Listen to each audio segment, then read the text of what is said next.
نحمده ونصلي على رسوله الكريم أما بعد فأعوذ بالله من الشيطان الرجيم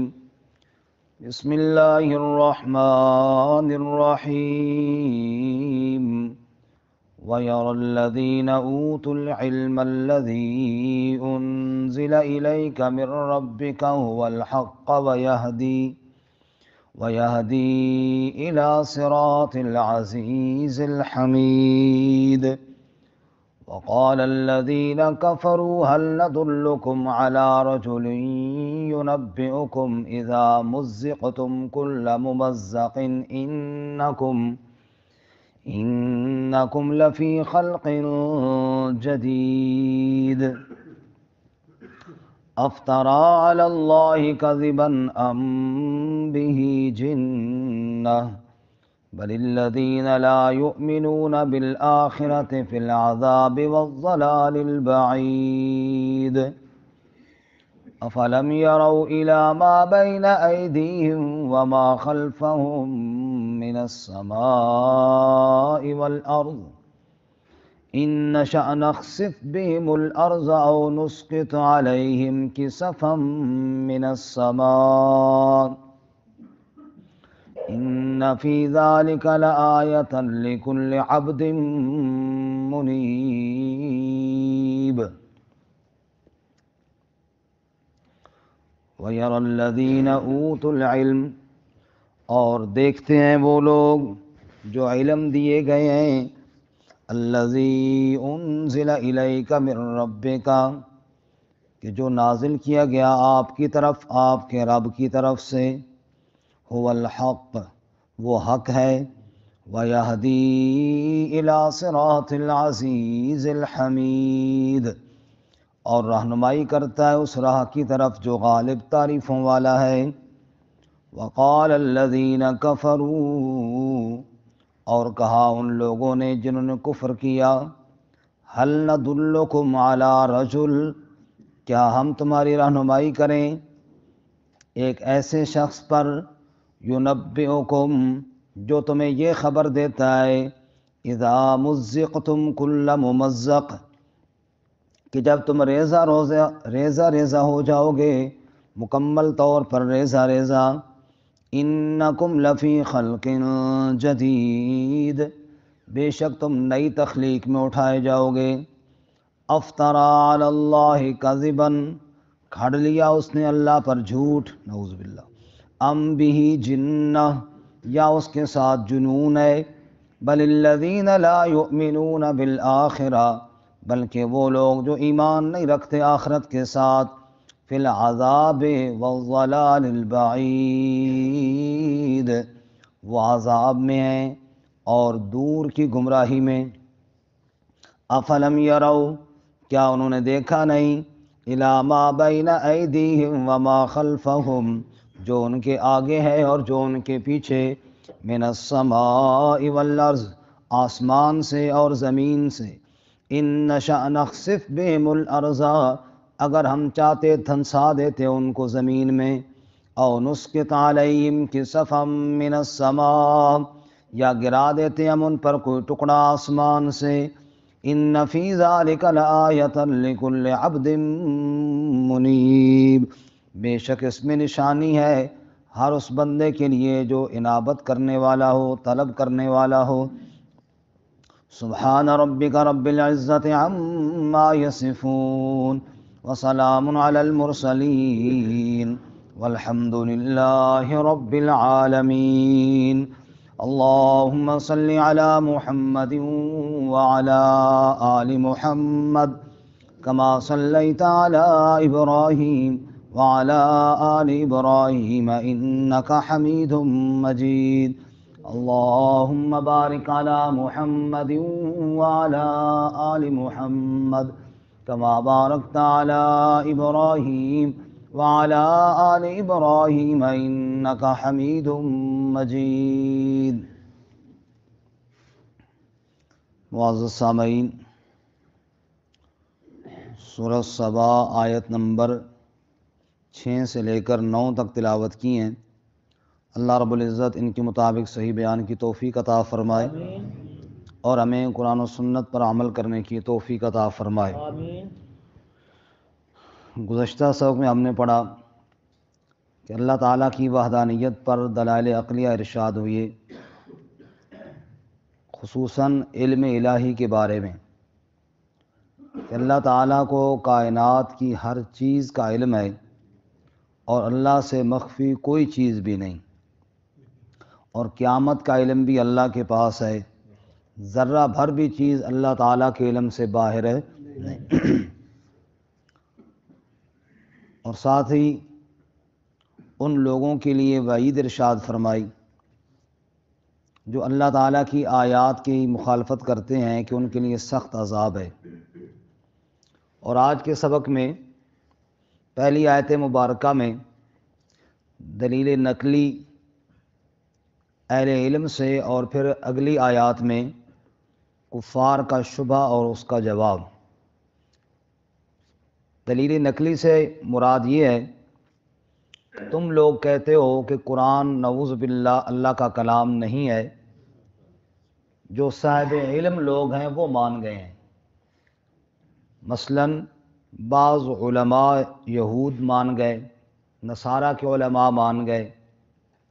تو ان کا مان لینا بھی اس بات کی دلیل ہے کہ یہ اللہ تعالیٰ کا کلام ہے۔ اور بعض مفسرین فرماتے ہیں اوت العلم سے یہاں مراد وہ لوگ ہیں جو پہلے ایمان لائے، سابقون الاولون، وہ مان گئے ہیں کہ اللہ کی طرف سے نازل ہو رہا ہے اور تم ابھی تک شک میں پڑے ہوئے ہو۔ بہرحال ارشاد فرمایا وَيَرَى الَّذِينَ أُوتُوا الْعِلْمَ، اور اہل علم دیکھتے ہیں کا مطلب سمجھتے ہیں، جانتے ہیں، الَّذِي أُنزِلَ إِلَيْكَ مِن رَبِّكَ هُوَ الْحَقُّ، کہ جو آپ کی طرف، آپ کے رب کی طرف سے نازل کیا گیا ہے یہ حق ہے، وَيَهْدِي إِلَى صِرَاطِ الْعَزِيزِ الْحَمِيدِ، اور اس راہ کی طرف رہنمائی کرتا ہے جو راستہ غالب تعریفوں والا ہے۔ جو رب کا راستہ ہے، اللہ بھی غالب اور تعریفوں والا ہے، جس راہ کی طرف رب بلاتا ہے وہ راستہ بھی غالب اور تعریفوں والا ہے۔ لیکن کفار، چونکہ ان کی بنیادی اعتراضات تین تھے، جیسے کہ پہلے کئی دفعہ عرض کر دیا۔ پہلا اعتراض ان کا عقیدہ توحید پر، اجعل الآلہۃ الہ واحدہ ان ھذا لشیء عجاب، سارے معبودوں کو چھوڑ کر ایک اللہ کو معبود بنائیں، یہ تو بڑی عجیب بات ہے، یہ کیسے ہو سکتا ہے کہ ایک اللہ ہی سارے کام کرتا ہے۔ دوسرا اعتراض رسول اللہ صلی اللہ علیہ وسلم کی ذات اقدس پر، ما لہذا الرسول یأکل الطعام ویمشی فی الاسواق، یہ کیسا رسول ہے جو کھانا کھاتا ہے اور بازاروں میں جاتا ہے؟ اگر رسول ہوتا تو کھانا نہ کھاتا، بازاروں میں نہ چلتا پھرتا۔ اور تیسرا بڑا اعتراض ان کا قیامت کے بارے میں تھا، جب ہم ریزہ ریزہ ہو جائیں گے دوبارہ کیسے اٹھائے جائیں گے۔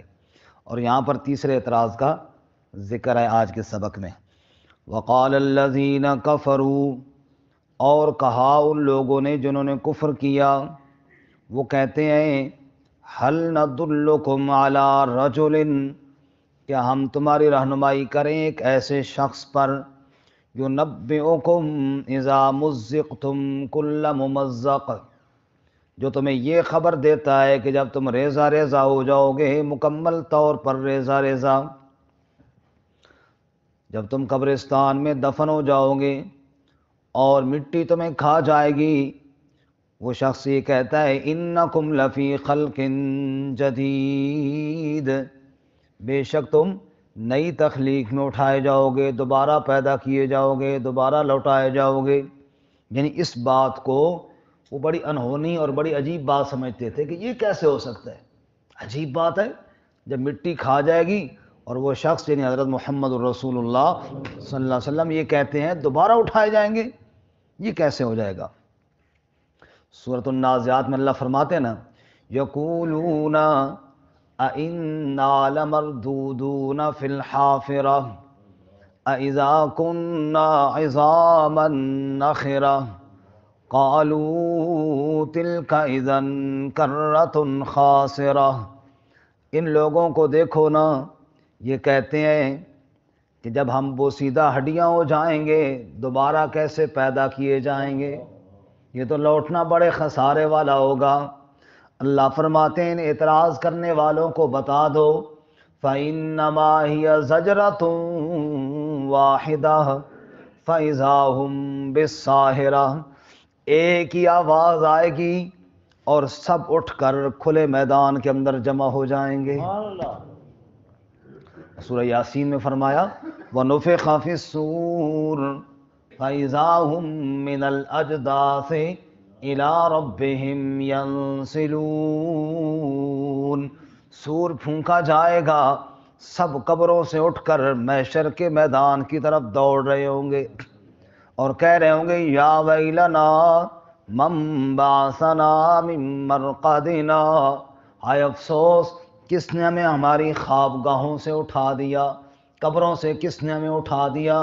جواب آئے گا ھذا ما وعد الرحمن وصدق المرسلون،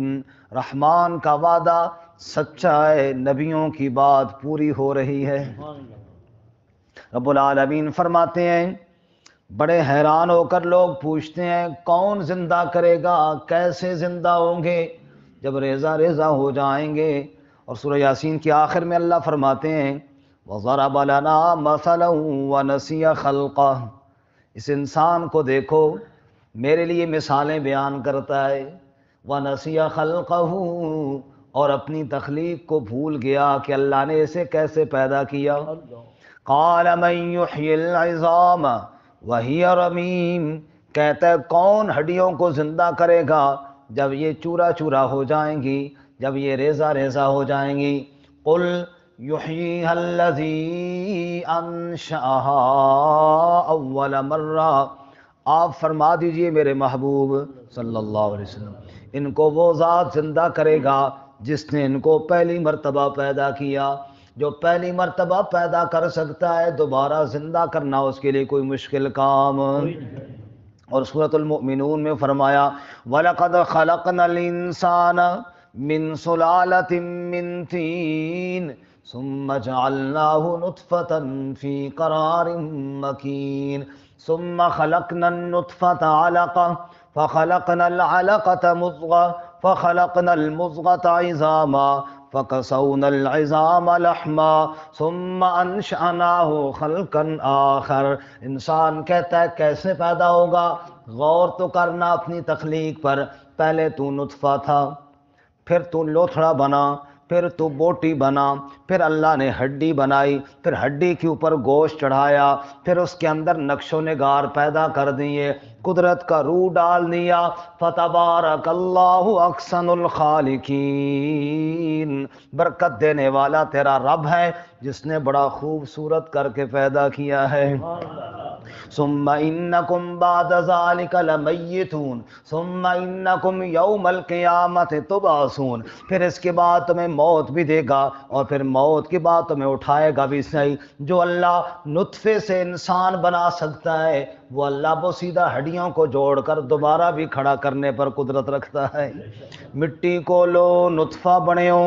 پھر جونک تے جونکوں بوٹی، وقت مقرر وچ شکم مائی دے تیری صورت بنی جلوٹی، پھر بچہ بنیو باہر آیو بنی پھریں لنگوٹی، پھر شیر جوان پھر بڑھڑا ہویو ٹر نہ سکیں بن سوٹی، دنیا تا عاقب گنوا لئی ساری رب آخرت نہ کرے کھوٹی۔ یہ تیری حالت ہے، کل تو نطفہ تھا آج پہلوان ہے، کل تو بوڑھا ہو گیا پرسوں تو زیر زمین چلا گیا، یہ سارے مراحل طے کر لیے اللہ ہی نے کرایا ہے نا، دوبارہ پیدا کرنا بھی اللہ کے لیے کوئی مشکل کام۔ لیکن کفار کیا کہتے ہیں؟ وَقَالَ الَّذِينَ كَفَرُوا، کافروں نے کہا هَلْ نَدُلُّكُمْ عَلَىٰ رَجُلٍ يُنَبِّئُكُمْ إِذَا مُزِّقْتُمْ كُلَّ مُمَزَّقٍ، کافر کہتے ہیں آؤ تمہیں ایک ایسا بندہ دکھائیں جو یہ کہتا ہے جب تم مکمل طور پر ریزہ ریزہ ہو جاؤ گے انکم لفی خلق جدید، وہ کہتا ہے تم دوبارہ نئی تخلیق میں اٹھائے جاؤ گے۔ اب وہ بے ایمان آگے یوں کہتے ہیں نبی صلی اللہ علیہ وسلم کے بارے میں، کہتے ہیں افطرا علی اللہ کذبا، نعوذ باللہ، کہتے ہیں آپ نے اللہ پر جھوٹ گھڑ لیا ہے، سب کو نعوذ باللہ، ام بھی جنہ، یا کہتے تھے نعوذ باللہ آپ صلی اللہ علیہ وسلم کے ساتھ کوئی دیوانگی ہے، استغفر اللہ، جنون ہے، مجنون ہے، یہ کیسی باتیں کر رہے ہیں کہ دوبارہ اٹھائے جائیں گے؟ اللہ فرماتے ہیں نہ میرے نبی کے ساتھ کوئی جھوٹ ہے، نہ میرے نبی کے ساتھ کوئی دیوانگی ہے، بلکہ اصل بات یہ ہے بل الذین لا یؤمنون بالآخرہ، بلکہ وہ لوگ جو آخرت پر ایمان نہیں رکھتے، فی العذاب والضلال البعید، عذاب ان کا مقدر ہے، گمراہی ان کی قسمت بن چکی ہے، فی العذاب والضلال البعید، وہ عذاب میں ہے اور کھلی گمراہی میں ہے، یعنی فی الحال کھلی گمراہی میں ہے، اور نتیجہ کیا نکلے گا کہ کہاں پڑیں گے؟ عذاب کے اندر پڑیں گے، اللہ ہمیں محفوظ فرمائے۔ اب آگے اللہ کے لیے دلیل دیتے ہیں، فرمایا افلم یروا الی ما بین ایدیہم وما خلفہم من السماء والارض، یہ جو کہتے ہیں نا دوبارہ کیسے اللہ زندہ کرے گا، اللہ فرماتے ہیں افلم یروا، کیا انہوں نے دیکھا نہیں ہے، الی ما بین ایدیہم وما خلفہم، اپنے آگے نگاہ اٹھائیں، پیچھے مڑ کر دیکھیں، من السماء والارض، آسمان کی طرف دیکھیں، زمین کی طرف دیکھیں، جدھر مرضی چاہے نگاہ اٹھا کر دیکھ لیں، ہر طرف تمہیں اللہ کی قدرت کے شاہکار دکھائی دیں گے، تجلی تیری ذات کی سو بسو ہے، جدھر دیکھتا ہوں ادھر تو ہی تو ہے، دیکھو نا پوری کائنات کا ذرہ ذرہ تمہیں بتائے گا اللہ کی قدرت جیسی قدرت کسی کی نہیں ہے، وہ جو چاہے سو کر سکتا ہے، اتنا بڑا آسمان تمہارے سروں پہ کھڑا ہوا ہے، ستارے چمک رہے ہیں، یہ پوری کائنات کا نظام تمہیں بتا رہا ہے، اللہ کی قدرت میں کبھی شک نہ کرنا، وہ بڑی قدرت والی ذات ہے، اس لیے فرمایا دیکھتے کیوں نہیں ہے، آگے دیکھو پیچھے دیکھو، آسمان کی طرف دیکھو زمین کی طرف دیکھو، ان نشأ نخسف بہم الارض، اگر ہم چاہیں تمہیں زمین کے اندر دھنسا دیں، اللہ اکبر، تمہارے یہ کفر کرنا اور اللہ تعالیٰ کی قدرت کو چیلنج کرنا اور یہ کہنا کہ اللہ کیسے کرے گا، ارے ظالموں ڈرو، اللہ کی گرفت سے ڈرو، اللہ چاہے تو ابھی تمہیں زمین کے اندر دھنسا دے، دھنسایا نہیں اللہ نے قارون کو، اور کتنے نافرمانوں کو اللہ نے زمین کے اندر دھنسا دیا، میں ایسی باتیں منہ سے مت نکالو، اللہ کی پکڑ سے ڈرو، اگر اللہ چاہے تمہیں زمین میں دھنسا دے، اللہ اکبر۔ شاعر کہتا ہے رحم ہم پہ کر دے تو ہے مالک عالی، رحم ہم پہ کر دے تو ہے مالک عالی، کھڑے ہیں تیرے در پر بندے ہیں سوالی، رحم ہم پہ کر دے، اور آگے کہتا ہے ڈر ہے کہ زمین میں دھنس ہی نہ جائیں، ڈر ہے کہ زمین میں دھنس ہی نہ جائیں، شکلیں ہماری بگڑ ہی نہ جائیں، عملوں کی حالت ہے، عملوں کی ہے شکلیں کالی، رحم ہم پہ کر دے تو ہے مالک عالی، اللہ فرماتا ہے یہ ڈرنا چاہیے کہ زمین میں دھنس نہ جائیں، اور اسی طرح سورہ اعراف میں اللہ فرماتے ہیں افامن اہل القری ان یاتیہم باسنا بیاتا وہم نائمون، جو رات کو سو جاتے ہیں ان کے دل میں ڈر نہیں ہوتا کہیں اللہ کا عذاب آئے اور سوتے ہوئے ان کو تباہ و برباد کر دے، تو ڈرنا، اللہ ہمیں ڈر نصیب فرمائے۔ ان نشاء نخسف بہم الارض، اگر ہم چاہیں زمین کے اندر دھنسا دیں، اور نسقط علیہم کسفا من السماء، یا آسمان کا کوئی ٹکڑا ان کے اوپر گرا دیں، ان فی ذالک لآیۃ لکل عبد منیب، بے شک اس میں نشانی ہے ہر اس بندے کے لیے جو انابت کرنے والا ہو، انابت کا معنی ہوتا ہے طلب، رجوع۔ علماء نے فرمایا ہدایت کے 4 درجے ہیں، آخری بات کتنے درجے ہیں جی؟ 4۔ پہلا درجہ ہے ان میں انابت، دوسرا درجہ ہے ہدایت، تیسرا درجہ ہے استقامت، اور چوتھا درجہ ہے ربط قلوب۔ انابت کا معنی طلب، 2 کام ان میں بندے کی طرف سے ہیں، 2 اللہ کی طرف سے ہیں۔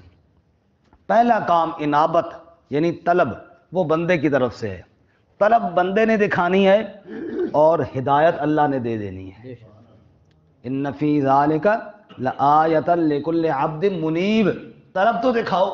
انابت تو پیدا کرو، انابت بندے نے دکھانی ہے اور ہدایت کس نے دینی ہے؟ اللہ. پھر تیسرا کام ہے استقامت، ڈٹ جانا. استقامت بندے نے دکھانی ہے اور ربط قلب، دل کا ایمان پر پختہ ہونا، یہ اللہ کے اختیار میں ہے. اللہ کہتا ہے تو استقامت کے ساتھ کھڑا ہو جا، میں تیرے دل کو ایمان کے اوپر مضبوطی عطا فرماؤں گا. اللہ تعالیٰ عمل کی توفیق عطا فرمائے. وآخر دعوانا ان الحمدللہ.